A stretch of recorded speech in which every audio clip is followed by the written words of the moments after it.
안녕하십니까 시청자 여러분. 한국투자신탁운용에서 솔루션 본부를 맡고 있는 강성수 상무입니다. 한국투자신탁운용의 2026년도 장기 자본시장 과정 LTCMA를 소개해 드리게 되어 반갑습니다. 한국투자신탁운용은 2023년도부터 매년 1월 말에 장기 자본시장 과정을 업데이트해 왔습니다. 이를 바탕으로 설계된 TDF와 같은 글로벌 자산 배분 펀드들이 우수한 성과를 나타내고 있어 보람을 느끼고 있습니다.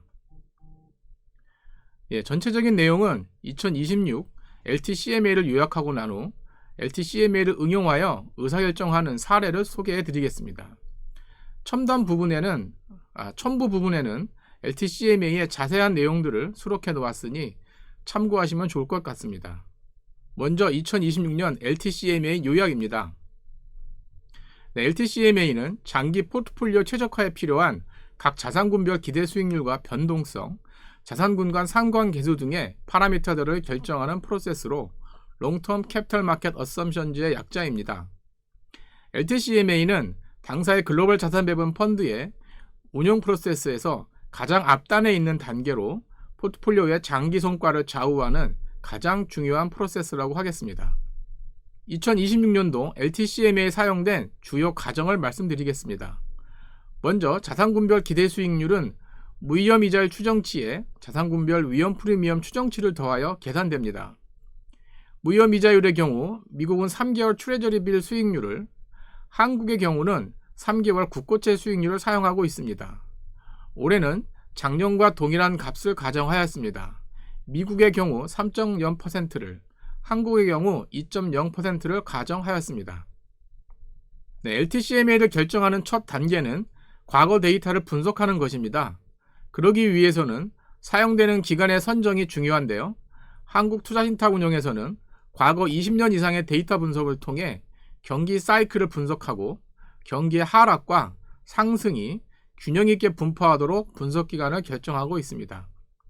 이러한 접근법의 장점은 특정한 시기에서 발생할 수 있는 비정상적인 현상이 파라미터 추정에 큰 영향을 주지 않도록 한다는 것입니다.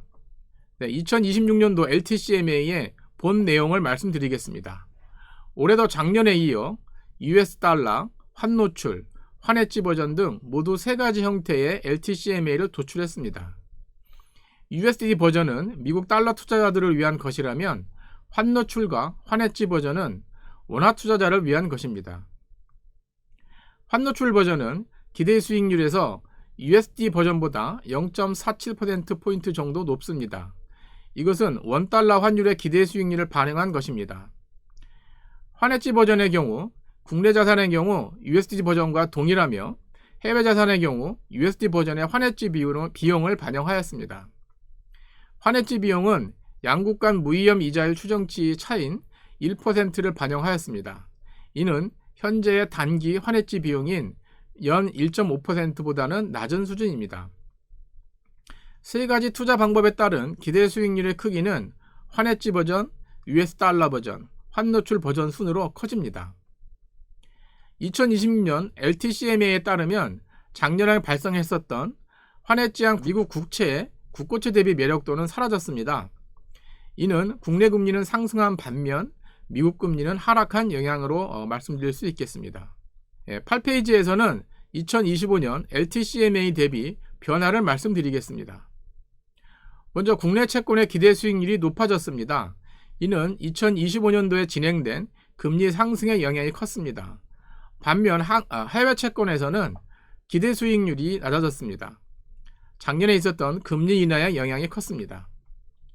위험자산에서는 주식과 금의 기대 수익률이 상승하였습니다. 이는 이들 자산이 2025년도 큰 폭의 상승을 보인 결과입니다. 한편 위험자산 중에서 가장 높은 샤프 지수를 보인 자산군은 미국 성장주입니다. 작년 대비 샤프 지수 상승폭의 가장 큰 자산은 국내 채권과 금이었습니다. 9페이지에서는 2026년 LTCMA의 의미에 대해 말씀드리겠습니다. 앞선 LTCMA 소개 자료에서도 강조했었던 부분인데요. 환노출한 글로벌 주식과 국내 채권에 분산 투자하는 크로스 매칭 전략의 유효성은 여전한 것으로 나타났습니다. 크로스 매칭 전략은 2023년과 2024년에는 매우 유효하였으나 작년 같은 경우에는 국내 채권 금리 상승의 영향으로 상대적으로 부진하였습니다. 그러나 올해는 국내 채권의 추가적인 금리 상승이 제한될 것으로 예상되어 크로스 매칭 전략이 다시 성과를 회복할 것으로 바라보고 있습니다. 다음은 2026년 LTCMA 활용 사례입니다. 여기서는 미국 성장주와 금 그리고 국내 채권의 조합을 통해 안정성과 수익성을 모두 추구하는 자산 배분 방법을 소개하고자 합니다. 저희는 이러한 전략을 골든 그로스 전략이라 부르고 있습니다. 첫 번째 단계로 미국 성장주와 금의 조합이 왜 좋은지 설명드리겠습니다. 11페이지의 좌측 그래프를 보시면 미국 성장주와 일정 수준의 금을 섞었을 때 리스크 리턴 프로파일이 어떻게 변하는지 알 수 있습니다. 즉 미국 성장주에 100% 투자한 것보다 금에 20% 또는 40%를 분산 투자한 경우가 기대 수익률의 감소는 크지 않으면서 변동성은 크게 줄일 수 있는 걸 알 수가 있습니다. 또한 오른쪽 그래프에서는 주황색으로 표시된 금과 파란색으로 표시된 미국 성장주의 로그 수익률의 추이를 볼 수 있습니다. 흰색으로 하이라이트된 부분을 보시면 IT 버블, 글로벌 금융위기, 유럽 재정위기, 팬데믹 등 대표적인 금융위기 국면에서 두 자산의 움직임을 볼 수 있는데요. 모든 경우에 두 자산이 동시에 하락하지는 않았다는 것을 볼 수가 있습니다. 즉 미국 성장주와 금을 섞어 투자하면 포트폴리오의 안정성과 수익성을 동시에 추구할 수 있다는 말이 되겠습니다. 다음 페이지에서는 미국 성장주와 금 이외에 채권을 추가적으로 섞었을 때 어떤 효과를 볼 수 있는지를 알려주고 있습니다. 예를 들면 변동성 7%를 경계로 국내 채권을 섞었을 때는 7% 이하의 변동성을 갖는 포트폴리오 구성이 가능하지만 신흥국 채권 등 해외 채권을 환노출로 섞었을 때는 불가능하다는 것이죠. 결론적으로 미국 성장주와 금 이외에 국내 채권을 섞음으로써 원하는 변동성 수준을 갖는 최적 포트폴리오를 구성할 수 있다는 얘기가 되겠습니다. 이상 오늘 준비한 내용은 모두 말씀드렸습니다. 마지막으로 오늘 핵심 내용을 정리한다면 원화 투자자에게는 해외 주식과 국내 채권을 조합하는 크로스 매칭 얼로케이션이 적당하다는 것이며 특히 해외 주식 투자는 환노출하는 것이 유리합니다. 또한 미국 성장주와 금 그리고 국내 채권을 섞었을 때 매우 안정적이면서도 수익성도 나쁘지 않는 포트폴리오 구성이 가능한 것도 강조드렸습니다. 지금까지 한국투자신탁운용의 2026년도 LTCMA 소개 영상을 시청해 주셔서 감사합니다.